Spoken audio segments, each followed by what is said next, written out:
welcome back. Welcome back. It is still Iso. Let's dive into our very next conversation, which borders on the education sector.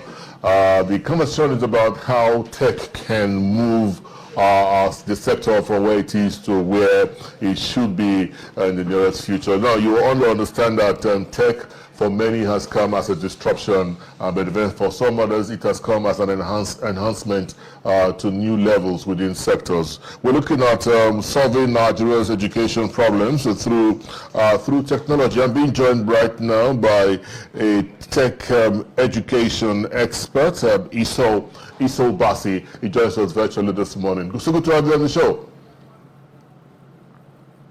Yeah, thanks very much. It's a pleasure being here. Fantastic, Bassey, fantastic. Let's start by first establishing where we are in terms of edutech in Nigeria.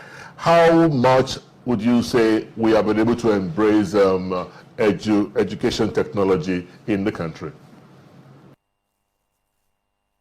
Well, I think that over the last 10 years, obviously with the increase in internet penetration, particularly broadband penetration across the country, I think the adoption of edutech has obviously been on the rise, but I think this has been more to do with with the private sector than the public sector. I mean, there are so many issues with education in Nigeria, and a lot of these things need to be addressed by the public sector. So we're talking about things like policy, we're talking about things like infrastructure. So I guess to summarize my answer, I think that the private sector has has done considerably better than the public sector with regard to adoption of tech, in solving the challenges with education. The nomenclature became more prominent during COVID-19. COVID-19, that was in 2019. You began to see the introduction of new technological introductions into education in Nigeria and even globally. But then, like you did say, it's been prominent within the private sector, and so we are asking that even the public sector begins to look at how they can begin to run with the reality of our time, which is technology. Help us understand where we are in terms of infrastructure, edutech infrastructure in Nigeria. Where do you think we are? How much do you think we have invested in developing that space? Okay, so I mean, I guess if we step back and look at maybe what Nigeria spends or appropriates annually for its, for education, I think for 2024, I think it was approximately 2.9% of the total budgetary expenditure or budgetary allocation, which I think came to about 2.18 trillion. That's for education. Now, that, like I said, amounts to about 7.8%, whereas what's recommended for a country like Nigeria, considering where we are and where we should be heading, is about 15 to 20%. So this alone, obviously is way below par in terms of where we should be. The other challenge there is that not all the funds that are appropriated for education or for anything else in Nigeria actually gets spent in full. There was some research that I was looking at that suggested that just about 4% of monies appropriated for education actually got spent on education in 2024. So so there are challenges. So edutech obviously is there. The technology does exist. So the private sector has done a lot. I'm talking about whether it's entrepreneurs, people who've come on and build digital platforms to enhance management of school operations, or content management platforms. Those things do exist, right? Solar technology exists, obviously, for powering classrooms. But the question is, to what extent are we ready as a country to utilize those technologies to drive the kind of transformation that we want to see in education? And if we are appropriating under 8% of our annual budget on education, that's a problem. And a bigger problem is if we're spending only 4% of the 8% that's appropriated of the budget. So, the technology solutions are there. They are great. As I mentioned, things like, digital learning platforms, artificial intelligence platforms, they're all there, but obviously, there's got to be political will, I think, to drive reform across education in Nigeria. Well, it's really, really sad when I keep hearing this word, political will to drive, because it just tells us that we're not moving forward. We're probably going to be on a spot for a pretty long time. Which for me brings me to my next question, which borders on the role that the private sector can play. I mean, it's beginning to look like the private sector should be the one to run this EduTech initiative, if indeed we must begin to harness the dividends of technology in education. Help me understand where the role of tampering with school curriculum, how it can impact this whole initiative.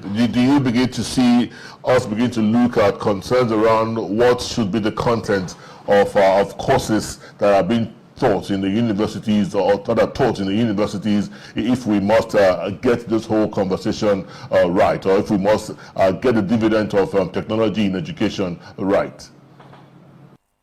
Yeah, I think you're absolutely right. And just to go back to the point that you made earlier about what role the private sector can play in transforming education in Nigeria. I think a good example will be, I think it's a platform called uLesson, which I believe was given birth to during the COVID-19 pandemic period, where students had to be at home, and I think these smart entrepreneurs digitized the curriculum and put those things on, put the curriculum on devices. So, I think that's a typical example of the private sector, or a demonstration of the private sector's capacity and capability to respond to challenges. So I must give thumbs up to, to the private sector, particularly tech, entrepreneurs within education. Indeed, when you talk about the curriculum, obviously, the curriculum is key, isn't it? It's key. I'll give you an example. I studied engineering in the late 80s, early 90s, and at the time, I did a programming course in a language called Fortran, which even back then, 30 odd years ago, was completely outdated, right? I don't know what the universities are doing today, but I would hate to think that anyone would still be, be learning Fortran programming, in today's world. So I think that indeed, there needs to be that review of the curriculum across, primary and secondary and university and tertiary, to ensure that what people are being taught aligns with where we want to be as a country, and we're equipping. Are people learning the kind of skills that would equip them for, to play a part in a modern society? So yeah, that's absolutely critical. When we're talking about tweaking curriculum, it also boils down to, when you tweak curriculum to put some introduction, it also boils down to you also building infrastructure to accommodate the tweak in the curriculum that you're bringing into force. So bottom line is there should be a will. There should be a will to invest in on edutech infrastructure in Nigeria, and that is what we are not seeing. And so that in itself could make a nonsense of the whole conversation around education technology in the country.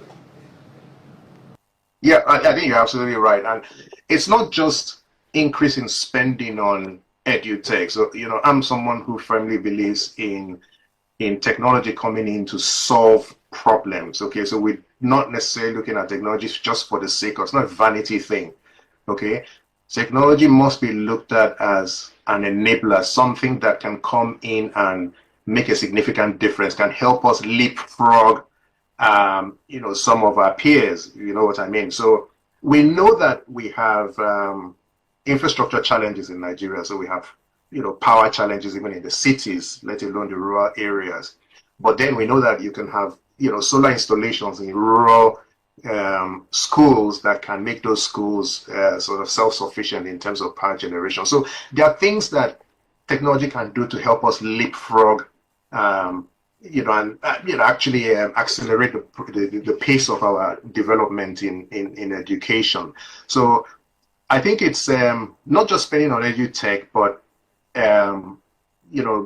looking at things in a wholesome way, in order to see exactly where technology can come in and solve specific problems. And it's a great time, right? And, for even though education is in the hands of government by and large, but, that's not necessarily the case because, something like YouTube, for example, is the largest, classroom that there is. So I often say to people that I wish I was doing my secondary school and, university education at a time like this where I can go on YouTube and, watch videos on different topics that I'm studying rather than just have to read textbooks. So it's a great time for, for learning. And I think that indeed technology can be used to really, really equip, people with the skills that we need to grow our economy and make people more productive. Yeah, the whole conversation right now is shifting to artificial intelligence, which is the next phase of technology globally. We are still grappling with fundamentals around technology. Are you afraid? Are you worried that AI might catch up on us, by surprise within the sector as well? The use of AI might come and overtake whatever it is we're doing right now.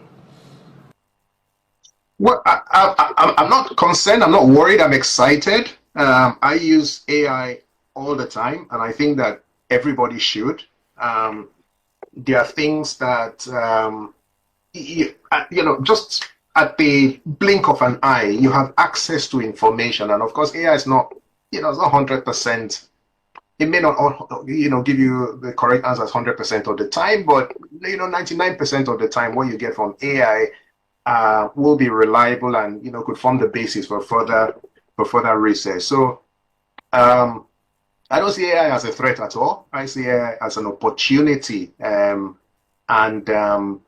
Like I said, if I was a young person, learning within a formal education environment at this time, AI would be a wonderful learning tool for someone like me. And I think that we can really unlock potential. I think we can really unlock potential, by really making sure that we are able to give access to people, especially in rural areas, access to technology that can help people explore their opportunities, help them explore their potentials, and I think that AI is going to be critical, really for that. Iso Bassey, we would have to let you go pretty shortly, but then take about 60 seconds and let's highlight for me what recommendations you want to make if indeed we must harness and get the dividend or get the best out of edutech in Nigeria. What step-by-step recommendations for us as a people and as a country? Okay, so I think that, like I said earlier, I think that there's got to be that political will to prioritize education and to really see transformation across that sector. It starts there really, and not only do we need to appropriate meaningful sums towards education, we need to make sure that those sums are spent on programs that actually deliver value, and programs could include things like solar, making schools independent of the grid by introducing solar technology. I think reviewing the curriculums across primary, secondary, tertiary is obviously very important, because if you don't do that, you get left behind. I think digital learning platforms would be very important for driving, consistency in terms of delivery of content across, schools at different levels. I think that these platforms can also play a role in teacher training, which is obviously very critical as well. So there's a whole raft of things, but I think, as far as when we look at education broadly, and, we want to create equal access, to every child in Nigeria, then, the government has to play a part in that. And I think that that political will is key. And I think that, public-private sector partnership is also very important, because the private sector is doing stuff and they're dealing with private schools. Private schools are really pushing ahead with technology. How can the government schools come on board as well? All right, Iso Bassey, thank you so very much for your time and thought with us on this segment of the show. It's been a pleasure speaking with you in the last few minutes, Iso Bassey. Thank you so very much. Thanks for having me.